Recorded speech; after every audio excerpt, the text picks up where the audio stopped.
سورہ یونس کی آیت نمبر 41 سورہ یونس کا 5واں رکوع اور 11ویں پارے کا 10واں رکوع۔ اللہ رب العالمین نے ارشاد فرمایا، وَإِن كَذَّبُوكَ فَقُل لِّي عَمَلِي، اور اگر وہ تمہیں جھٹلائیں تو فرما دو کہ میرے لیے میری کرنی، وَلَكُمْ عَمَلُكُمْ، اور تمہارے لیے تمہاری کرنی۔ یعنی اے محبوب صلی اللہ علیہ وآلہ وسلم، اگر یہ کافر آپ کو جھٹلائیں اور ان کی راہ پر آنے اور حق اور ہدایت قبول کرنے کی امید ختم ہو جائے تو آپ فرما دیجئے کہ میرے لیے میرا عمل ہے اور تمہارے لیے تمہارا عمل ہے، ہر ایک اپنے عمل کی جزا پائے گا۔ انتم بریئون مما اعمل، تمہیں میرے کام سے علاقہ نہیں، یعنی تم میرے اعمال سے بری ہو۔ وَأَنَا بَرِيءٌ مِّمَّا تَعْمَلُونَ، اور مجھے تمہارے کام سے تعلق نہیں، یعنی میں تمہارے کاموں سے بری ہوں۔ کسی کے عمل پر دوسرا نہ پکڑا جائے گا، جو پکڑا جائے گا خود اپنے عمل پر پکڑا جائے گا۔ یہ فرمانا بطور زجر کے ہے، یعنی اظہار ناراضگی کے ہے کہ تم نصیحت نہیں مانتے اور ہدایت قبول نہیں کرتے تو اس کا وبال خود تم پر ہوگا، کسی دوسرے کا اس سے کوئی نقصان نہیں۔ وَمِنْهُمْ مَنْ يَسْتَمِعُونَ إِلَيْكَ، اور ان میں کوئی وہ ہیں جو تمہاری طرف کان لگاتے ہیں، یعنی اے محبوب صلی اللہ علیہ وآلہ وسلم، بعض لوگ وہ ہیں جو آپ سے قرآن پاک سنتے ہیں اور دین کے احکام سنتے ہیں، لیکن چونکہ دل میں بغض اور عداوت ہے تو بغض و عداوت کی وجہ سے دل میں ان چیزوں کو جگہ نہیں دیتے اور قبول نہیں کرتے، تو یہ سننا بیکار ہے،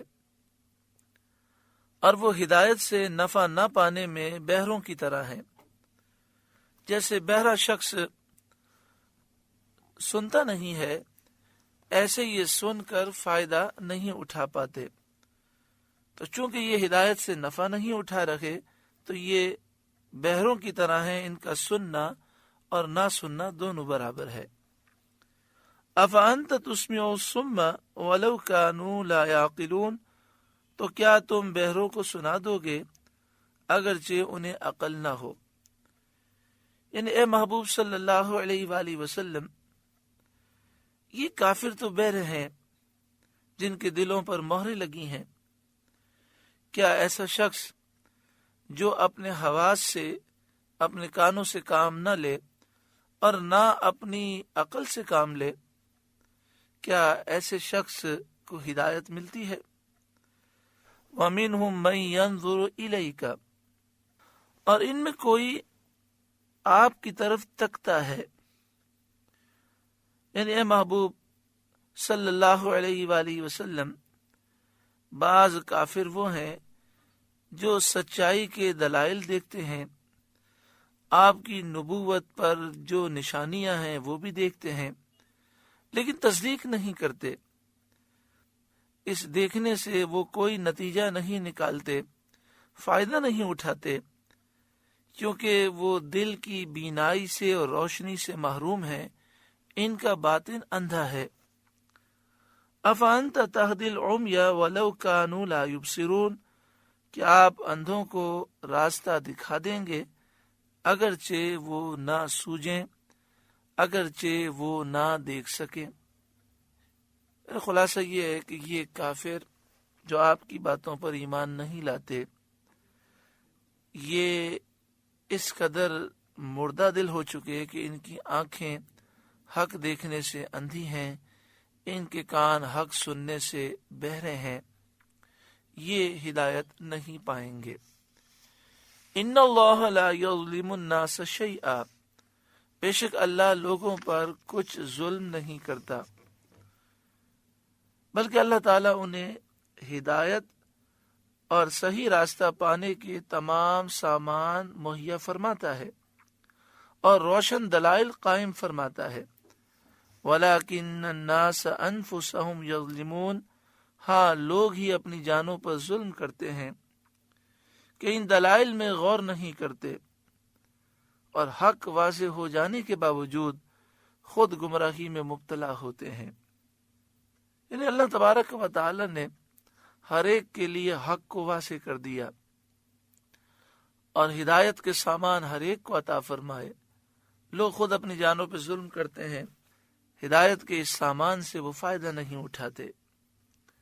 وَيَوْمَ يَحْشُرُهُمْ، اور جس دن اللہ انہیں اٹھائے گا، یعنی اللہ تعالیٰ جب انہیں قبروں سے اٹھائے گا موقف حساب میں حاضر کرنے کے لیے، اس مقام پر حاضر ہونے کے لیے جہاں ان کا حساب لیا جائے گا، تو اس روز کی، اس قیامت کے دن کی ہیبت اور وحشت سے ان کا یہ حال ہوگا کہ وہ دنیا میں رہنے کی مدت کو بہت تھوڑا سمجھیں گے اور وہ یہ خیال کریں گے کہ ہم دنیا میں تو 1 گھنٹہ رہے ہیں۔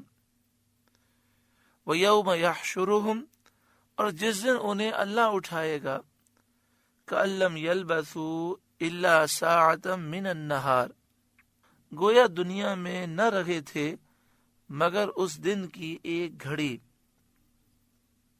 اور اس کی وجہ یہ ہے کہ چونکہ کفار نے دنیا کو حاصل کرنے میں عمریں ضائع کر دیں، اللہ کی اطاعت فرما برداری جو آج کام آتی وہ زندگی میں بجا نہ لائے، تو ان کی زندگانی کا وقت ان کے کام نہ آیا، اس لیے وہ اسے بہت ہی کم سمجھیں گے۔ یتعارفون بینہم، آپس میں ایک دوسرے کی پہچان کریں گے، یعنی قبروں سے نکلتے وقت وہ ایک دوسرے کو پہچانیں گے جیسا دنیا میں پہچانتے تھے۔ پھر قیامت کے دن کے احوال اور دہشت ناک مناظر دیکھ کر یہ معرفت باقی نہ رہے گی، پھر ایک دوسرے کو وہ پہچان نہ سکیں گے۔ قیامت کی دہشت سے ان کے دل منہ میں آ جائیں گے۔ ایک قول یہ ہے کہ قیامت کے دن دم بدم حال بدلیں گے، کبھی ایسا حال ہوگا کہ ایک دوسرے کو پہچانیں گے اور کبھی ایسا کہ نہ پہچانیں گے۔ جب وہ ایک دوسرے کو پہچانیں گے تو کہیں گے قد خسر الذین کذبوا بلقاء اللہ، پورے نقصان میں رہے وہ جنہوں نے اللہ سے ملنے کو جھٹلایا، وما کانوا مہتدین، اور وہ ہدایت پر نہ تھے، یعنی انہیں ہدایت نصیب نہ ہوئی جو انہیں نقصان سے بچاتی۔ یہ ایک دوسرے سے کہیں گے کہ ہم تباہ و برباد ہوئے، ہم نے اللہ تعالی سے ملاقات کو جھٹلایا، آج ذلیل و رسوا ہیں۔ وَإِمَّا نُرِيَنَّكَ بَعْدَ الَّذِي نَعِدُهُمْ أَوْ نَتَوَفَّيَنَّكَ فَإِلَيْنَا مَرْجِعُهُمْ، اور اگر ہم آپ کو دکھا دیں کچھ اس میں سے جو انہیں وعدہ دے رہے ہیں، یا آپ کو پہلے ہی اپنے پاس بلا لیں، بہرحال انہیں ہماری طرف پلٹ کر آنا ہے۔ ثم اللہ شہید علی ما یفعلون، پھر اللہ گواہ ہے ان کے کاموں پر۔ یہاں پر یہ فرمایا گیا کہ اے محبوب، اگر ہم آپ کو کچھ وہ دکھائیں جس کا انہیں ہم وعدہ دے رہے ہیں، اس سے مراد عذاب ہے، اور مراد یہ کہ دنیا ہی میں آپ کے زمانے حیات میں ان پر عذاب آ جائے، آپ وہ عذاب ملاحظہ کر لیں، او نتوفینک، یا آپ کو پہلے ہی اپنے پاس بلا لیں ان پر عذاب آنے سے پہلے، تو آخرت میں آپ کو ان کا عذاب دکھائیں گے۔ اس آیت سے ثابت ہوا کہ اللہ تعالیٰ اپنے رسول صلی اللہ علیہ وآلہ وسلم کو کافروں کے بہت سے عذاب اور ان کی ذلت اور رسوائیاں آپ کی دنیا کی زندگی ہی میں آپ کو دکھائے گا۔ چنانچہ بدر وغیرہ میں اللہ تعالیٰ نے آپ کو کافروں کے عذاب دکھائے، اور جو عذاب کافروں کے لیے کفر کے سبب اور تکذیب کے سبب آخرت میں اللہ تعالیٰ نے مقرر فرمایا ہے، وہ عذاب اللہ تعالیٰ آخرت میں دکھائے گا۔ آگے ارشاد فرمایا وَلِكُلِّ أُمَّةٍ الرَّسُولُ، ہر امت میں ایک رسول ہوا جو انہیں دین حق کی دعوت دیتا اور اطاعت اور ایمان کا حکم کرتا۔ فَإِذَا جَاءَ رَسُولُهُمْ قُضِيَ بَيْنَهُمْ بِالْقِسْطِ، جب ان کا رسول ان کے پاس آتا، ان پر انصاف کا فیصلہ کر دیا جاتا، وَهُمْ لَا يُظْلَمُونَ، اور ان پر ظلم نہ ہوتا۔ یعنی اللہ تبارک و تعالی نے ہر امت میں ایک رسول بھیجا، جو رسول انہیں دین حق کی دعوت دیتے اور اطاعت اور ایمان کا حکم کرتے۔ وہ رسول اللہ تعالیٰ کے احکام کی تبلیغ کرتے، تو کچھ لوگ ایمان لاتے اور کچھ انکار کر دیتے، منکر ہو جاتے۔ پھر اللہ تبارک و تعالی ان کے درمیان فیصلہ فرما دیتا، یعنی رسول کو اور ان پر ایمان لانے والوں کو اللہ تعالیٰ نجات دے دیتا اور جھٹلانے والوں کو عذاب سے ہلاک کر دیا جاتا۔ بعض مفسرین نے فرمایا کہ اس آیت کی تفسیر میں دوسرا قول یہ ہے کہ اس میں آخرت کا بیان ہے۔ مطلب یہ ہے کہ قیامت کے دن ہر امت کے لیے ایک رسول ہوگا جس کی طرف وہ منسوب ہوگی، اور کہا جائے گا کہ یہ فلاں رسول کی امت ہے۔ یہاں امت سے مراد امت دعوت ہے، یعنی جنہیں اس رسول نے دعوت دی۔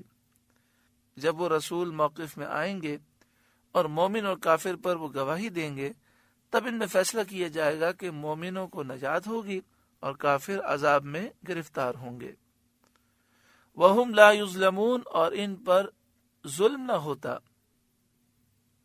تو جیسے کہ آپ سن چکے کہ اس آیت کی دو تفسیریں ہیں۔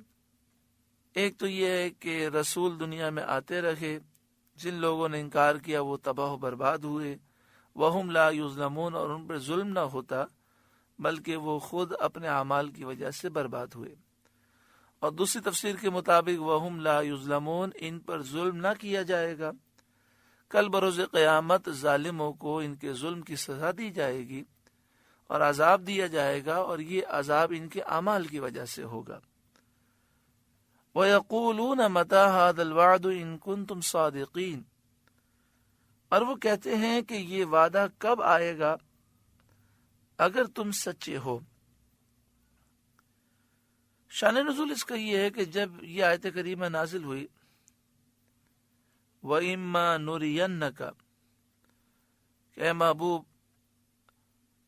اگر ہم آپ کو کچھ عذاب دکھا دیں دنیا ہی میں، یا آپ کو ہم اپنے پاس بلا لیں پھر آپ آخرت میں ان پر عذاب دیکھیں، تو کافروں نے سرکشی کے طور پر کہا کہ اے محمد صلی اللہ علیہ وآلہ وسلم، جس عذاب کا وعدہ دیتے ہیں وہ کب آئے گا؟ اس میں تاخیر کیوں ہو رہی ہے؟ اس میں کیا تاخیر ہے؟ اس عذاب کو جلدی لائیے۔ اس پر یہ آیت کریمہ نازل ہوئی، وَيَقُولُونَ مَتَى هَذَا الْوَعْدُ إِن كُنتُمْ صَادِقِينَ، اور وہ کہتے ہیں کہ یہ وعدہ کب آئے گا اگر تم سچے ہو۔ قل لا املک لنفسی ضرا ولا نفعا الا ما شاء اللہ، آپ فرمائیے میں اپنی جان کے برے بھلے کا اختیار نہیں رکھتا مگر جو اللہ چاہے، یعنی مجھے جو اختیارات ہیں وہ اللہ کی عطا سے ہیں، ذاتی اختیارات میں نہیں رکھتا۔ الا ما شاء اللہ کا یہی معنی ہے جو اللہ نے چاہا، وہ مجھے اختیارات دیے ہیں وہ میں رکھتا ہوں۔ اس آیت کریمہ میں اختیارات مصطفیٰ کا ذکر ہے، لیکن لوگ اس آیت کا غلط معنی بیان کرنے کے لیے آدھی پڑھتے ہیں، قل لا املک لنفسی ضرا ولا نفعا، اور کہتے ہیں اے محبوب آپ فرما دیجئے میں اپنی جان کے برے بھلے کا اختیار نہیں رکھتا، اور پھر اسے تاثر دینے کی کوشش کرتے ہیں کہ حضور صلی اللہ علیہ وآلہ وسلم کچھ بھی اختیار نہیں رکھتے، حالانکہ آگے فرمایا الا ما شاء اللہ، ہاں وہ اختیار رکھتا ہوں جو اللہ نے چاہا، مراد یہ کہ مجھے اللہ نے جو اختیارات دیے ہیں وہ میں رکھتا ہوں، اللہ کی عطا کے بغیر میں کوئی اختیار نہیں رکھتا، اور میرے سارے اختیارات اللہ کی عطا سے ہیں۔ یعنی دشمنوں پر عذاب نازل کرنا اور دوستوں کی مدد کرنا اور انہیں غلبہ دینا، یہ سب اللہ تعالی کی مشیت کے ساتھ ہے۔ لکل امت اجل، ہر گروہ کا ایک وعدہ ہے اللہ تعالی کی مشیت میں، یعنی اس کے ہلاک ہونے کا اور اس پر عذاب آنے کا ایک وقت مقرر ہے، اور لوح محفوظ میں وہ وقت لکھا ہوا ہے۔ اذا جاء اجلهم فلا يستأخرون ساعة ولا يستقدمون، جب ان کا وعدہ آئے گا تو ایک گھڑی نہ پیچھے ہٹیں نہ آگے بڑھیں، یعنی جو عذاب کا وقت مقرر ہے، پھر وہ جب وقت آئے گا تو ایک لمحے کی انہیں مہلت نہ ملے گی۔ قل، اے محبوب آپ فرمائیے، ارائیتم ان اتاکم عذابہ بیاتا او نہارا، بھلا بتاؤ تو اگر اس کا عذاب تم پر رات کو آئے یا دن کو آئے، وہ عذاب جس کی تم جلدی مچا رکھے ہو، تم پر وہ عذاب رات کو آ جائے جب تم غافل پڑے سو رہے ہو، یا دن کو آ جائے جب تم کام کاج میں مشغول ہو۔ ماذا یستعجل منہ المجرمون، تو اس میں وہ کون سی چیز ہے کہ مجرموں کو جس کی جلدی ہے، یعنی اللہ تبارک و تعالی جب چاہے عذاب آ جائے، اور عذاب آنے میں دیر کیا لگے گی؟ تو یہ کافر کیوں جلدی مچا رکھے ہیں؟ کیا وہ سمجھتے ہیں کہ اللہ تعالیٰ اس پر قادر نہیں؟ اثم اذا ما وقع آمنتم بھی، تو کیا جب وہ عذاب تم پر نازل ہو پڑے گا اس وقت اس کا یقین کرو گے اور پھر ایمان لاؤ گے؟ اس وقت کا یقین کچھ فائدہ نہ دے گا۔ الآن وقد کنتم به تستعجلون، کیا اب مانتے ہو؟ پہلے تو اس کی جلدی مچا رکھے تھے، یعنی پہلے تو انکار کر رکھے تھے، جھٹلا رکھے تھے اور مذاق اڑانے کے لیے جلدی مچا رکھے تھے۔ ثم پھر قیل للذین ظلموا، ظالموں سے کہا جائے گا، ذوقوا عذاب الخلد، ہمیشہ کا عذاب چکھو، هل تجزون الا بما کنتم تکسبون، تمہیں کچھ اور بدلہ نہ ملے گا مگر وہی جو کماتے تھے، یعنی دنیا میں جو عمل کرتے تھے، تم نے کفر کیا، انبیاء کو جھٹلایا، اسی کا تمہیں آج بدلہ ملے گا۔ وَيَسْتَنْبِئُونَكَ أَحَقٌّ هُوَ، اور آپ سے پوچھتے ہیں کیا وہ حق ہے؟ احق ہو، کیا وہ حق ہے؟ یعنی مرنا اور مرنے کے بعد دوبارہ اٹھنا، اور پھر کل بروز قیامت عذاب پانا، کیا یہ ساری چیزیں حق ہیں؟ قل ای و ربی انہ لحق، آپ فرمائیے ہاں میرے رب کی قسم بے شک وہ ضرور حق ہے، وما انتم بمعجزین، اور تم کچھ تھکا نہ سکو گے، یعنی وہ عذاب تمہیں ضرور پہنچے گا، تم اس عذاب سے بچ نہ سکو گے۔ سورہ یونس کا 5واں رکوع مکمل ہوا۔ اس میں جہاں بہت سی نصیحتیں ہیں، یہاں پر یہ بھی نصیحت کی گئی کہ کافروں کا طریقہ یہ ہے کہ وہ عذاب کی جلدی مچاتے ہیں۔ مومن اللہ کا خوف رکھتا ہے، مسلمان کو یہ زیب نہیں دیتا کہ جب اسے کہا جائے کہ آپ یہ گناہ نہ کریں، گناہوں کی نحوستیں ہوتی ہیں، تو وہ یہ کہے کہ میں تو اتنے سالوں سے کر رہا ہوں، فلاں یہ کر رہا ہے، کچھ بھی نہیں ہوتا۔ یہ تو لوگوں کی باتیں ہیں، نعوذ باللہ من ذالک۔ ایسی بات نہیں کہنی چاہیے، اللہ تعالیٰ کی بارگاہ میں توبہ کرنی چاہیے، کیونکہ گناہوں کی نحوستیں بسا اوقات اچانک آتی ہیں، اور پھر انسان کو احساس ہوتا ہے لیکن وہ نحوستیں اسے برباد کر دیتی ہیں۔ اللہ تعالیٰ ہمیں سچی پکی توبہ نصیب فرمائے، اور اللہ تعالیٰ ہمیں غرور و تکبر سے، دنیا اور مال کی ہوس، حرص و لالچ سے ہمیشہ کے لیے نجات عطا فرمائے۔ اللہ اللہ اللہ